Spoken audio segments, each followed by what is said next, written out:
Hey guys, it's Pam. I'm doing an airbrush tutorial today.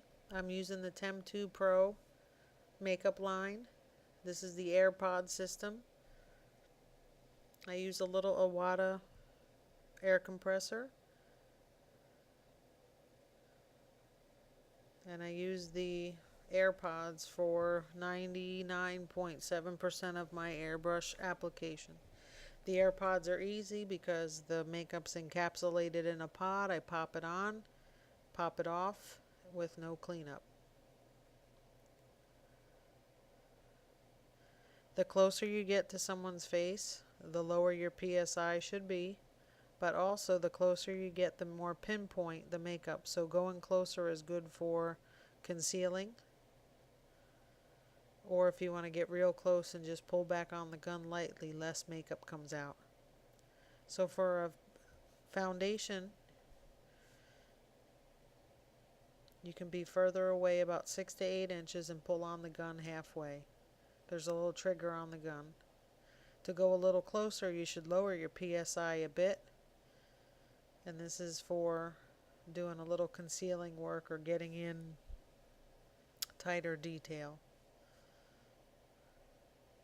I like to go into the neck because after this sets up and dries, it's fairly sweat and cry proof. So it really doesn't transfer. After my foundation application, I generally set the foundation with powder. Depending on the look of the person, I may use the Temptu concealer wheel or just use the airbrush makeup as a concealer. I'm setting in the powder with Temptu's finishing powder, and this is in its lightest shade. I like to go down because the makeup, since it comes out of the air gun, is a light mist, so it can sit on top of hairs. So I'm just pressing in. Even if you're not going to set the makeup, I think it's a good idea to go lightly over the face with a large poof brush for any hairs that might be in the face. You have to kind of remove the makeup from those hairs or set it in.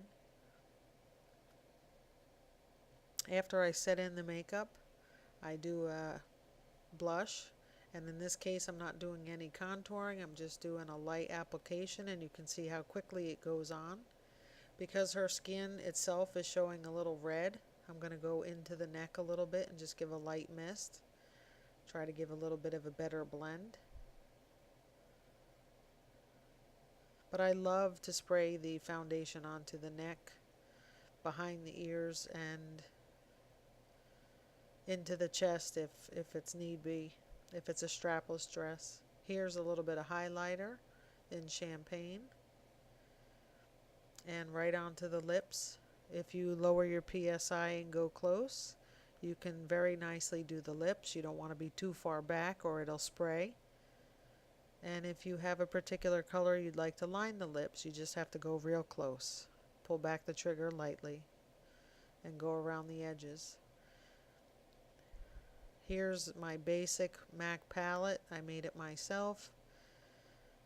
And these are all my light shades. I call them my whites or my highlights. And just a soft salmon-y color. Can't remember the name offhand. Just a little light application for this particular setup. It was just very neutral, natural makeup.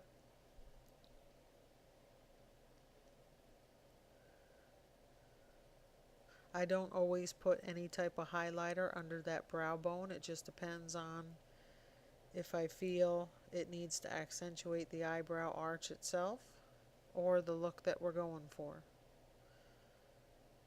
I like the Temptu makeup because it also acts as a very nice primer.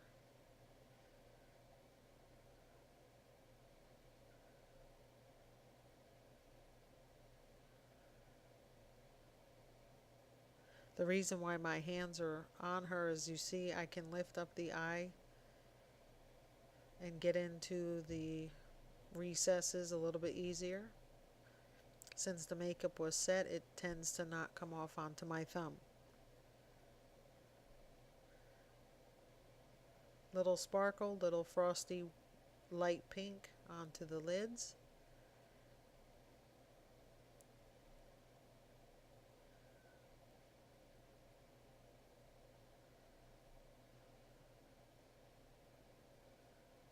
What's really nice about airbrush makeup is you can move along quickly, especially if you're doing large wedding parties.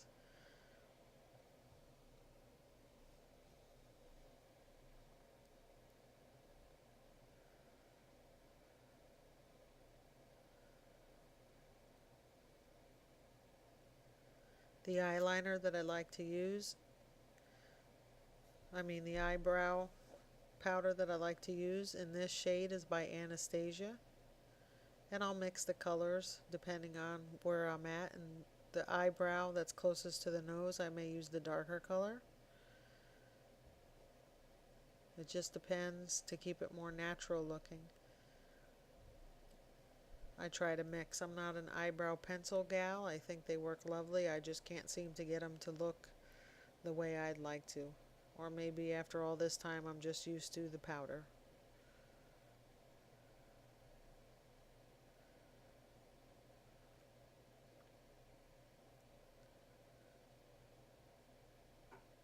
And I don't always think you need a lot of eyebrow powder. Some goes a long way.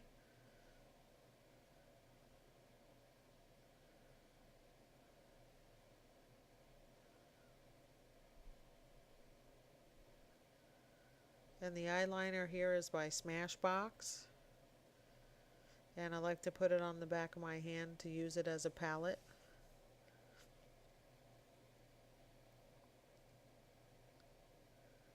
I have a variety of eyeliner brushes, and I think this is just a flat one by MAC.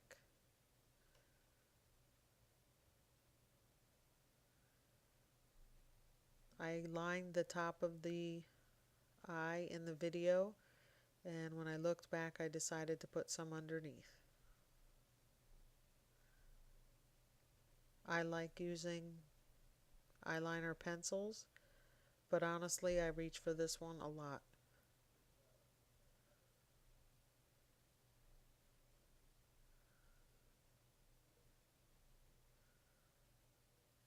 And see, I give the eye a little tug and I can reach right into those corners. So I think while the video was off I went ahead into the corners all the way on the top and about halfway underneath.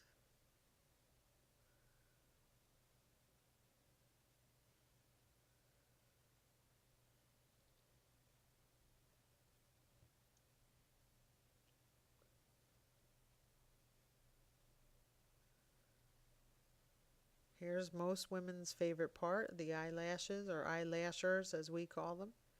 I have duo glue on the back of my hand in black. And I have Ardell eyelashes, Knot Free, Knotfree, Knot Free. They have a flat back. And I use a tweezer to apply them. And I put them on the lashes, not on the skin. I dip the little tip of the eyelash into the glue only. So you don't put glue the whole way down, it's just to the little tip. They set up fairly quickly. And once in a great while you'll have the lash stick to itself when they open their eye, but it's just a little string of glue and you just give that a little swipe and it comes right off. When I put eyelashes on, you can see how they're facing towards me as I'm standing off to the side of her, not straight out in the natural lash way. I find for me they look more natural if I have them pointing towards myself instead of straight up. Sometimes I put 2 or 3 rows, but most of the time it's one for brides. I might put 2 or 3 extras in the corner towards the outside of the eye. And if I do put any on the inside of the eye, which is infrequent, there'll just be a few smalls still pointing in that direction.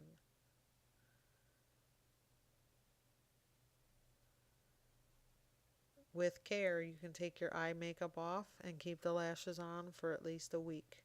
Some people give them a little pinch at nighttime to keep them on. Here I'm using a disposable mascara wand dipped in my favorite mascara. And I have a little fan brush that I got from MAC. I use my thumb to let the mascara wand push into it so I have good application. and I usually don't lose any lashes. I go across the top with the little fan brush from MAC, but I've also seen those little fan brushes in the paint store, like art store. You just have to look for one that it's a decent fan. And since my thumb is on her lid, I can move her lid and eyelashes in any way I need to, and I just find that's easier for me and the client. Don't usually see that their makeup comes off on my thumb. Here, I hardly ever use the mascara wand below on the bottom lashes. I usually use this little fan brush.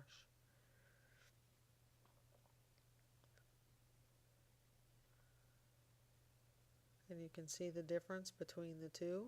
Looks perfectly blended in. So here you can see how I lift the lid up, which makes it easier for the client.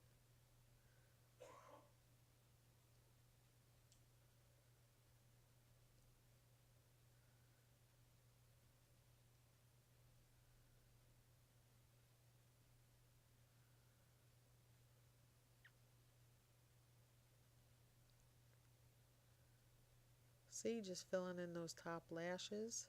Sometimes the airbrush makeup gets on there and it makes it look a little lighter, or they're naturally light like this gal is. So I try to get mascara on all of the lashes so that they look as natural and realistic as possible. Hope you enjoyed this tutorial. Thanks for watching.